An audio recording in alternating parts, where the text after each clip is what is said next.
Morning everyone, and welcome to day 18 of the 30-day strength challenge. So yesterday I gave you some deeper squats to do to introduce you to this idea of working muscle groups such as the glutes through a much wider range of motion than you would perhaps normally. So we're going to continue that theme today, and we're going to be looking specifically at more activation.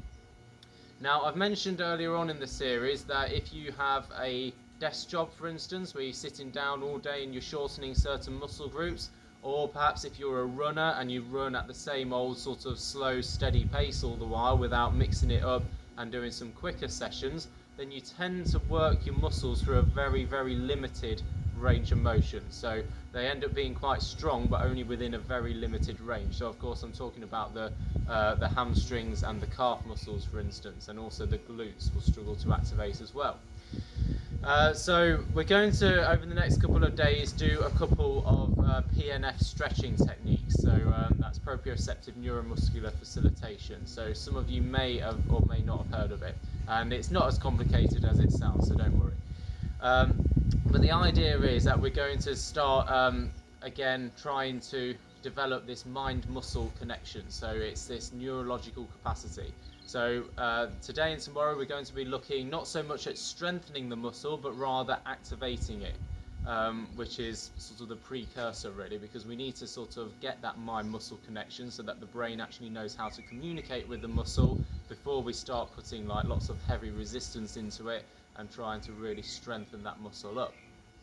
So that's essentially the important point, because otherwise if we try and strengthen our muscles while they're not strong enough essentially and the brain is struggling to communicate with them, then we're just going to compensate and use other muscles instead. So obviously with it being a stretching technique today, it's also going to work on flexibility as well, but because we're going to be using muscle contractions within that stretch, it's also going to help to try and activate that muscle through that extended range while it's obviously stretched out. So we're going to start with doing a technique on the hamstrings today and then also the glutes tomorrow. So for this one, ideally you'll need a partner, but if you don't have a partner to do it with you, then don't panic, because I am going to give you an alternative with a resistance band or a towel sort of later on. So essentially what's going to happen is your partner's obviously going to be laying down, going to relax as much as they can, and you're just going to pick up their leg, so they're going to relax it. They're going to dorsiflex their foot, so bring it up, because that's going to again put more stretch into the posterior chain, and you're going to bring that leg upwards slowly. Now an important technical point before we go any further is to make sure at all times that this knee is straight, because otherwise it kind of defeats the object.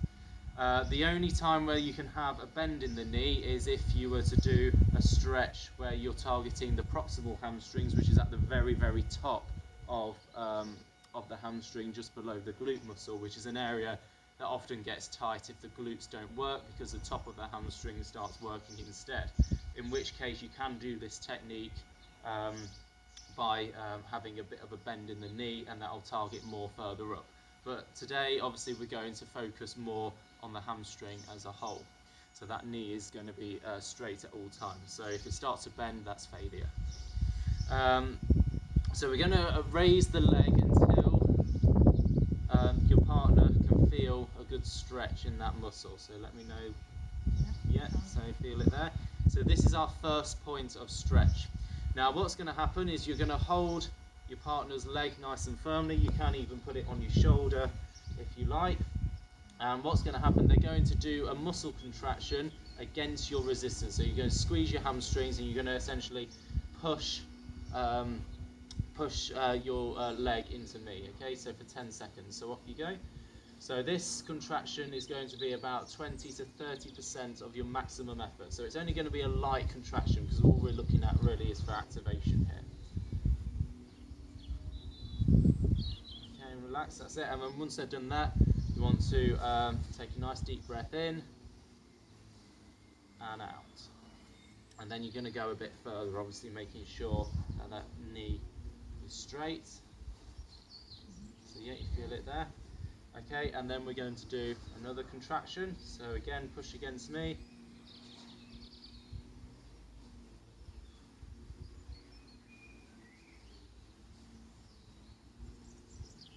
relax.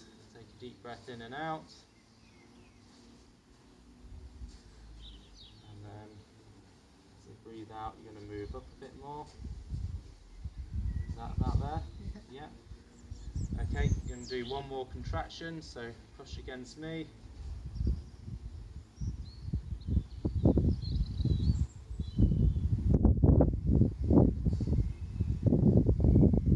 And relax, take a deep breath in. So that's our 3 contractions we've done now. So what we're going to do, we're going to just go up once more, but we're not going to ask them to push this time. Just there, yeah? And then all we're going to do is just going to hold it for our 20 seconds. So if you look how far we've actually come, I mean obviously this isn't great hamstring flexibility to be honest, but you can see how much range that we've gained just by doing this stretch. So it's a more effective stretching method than just statically holding it, although of course it does have the benefit as well of doing those muscle activations. And of course flexibility is always an important thing, because if we don't have our flexibility, then obviously that's going to predispose us to injury. So it's also a perfect way to start maintaining our muscles, especially during this lockdown where perhaps you can't book in for a sports massage. Because if we start using our muscles through whatever activity that we're doing, you know, they're going to get tight after a while through overuse. So obviously we need to do things to sort of lengthen them out. Okay, so there is an alternative that you can do with a resistance band. So what you do, so it needs to be quite a strong resistance band for this, or use a towel, and essentially just attach it to the foot, and you just do exactly the same thing, same process with your contractions and everything, but you can just do it yourself, obviously making sure again that that knee is straight. Okay, so thanks for watching. Keep liking, commenting, sharing to your friends, and also stay tuned for tomorrow's video, because I'm going to be announcing the details of the next prize draw. Okay, take care.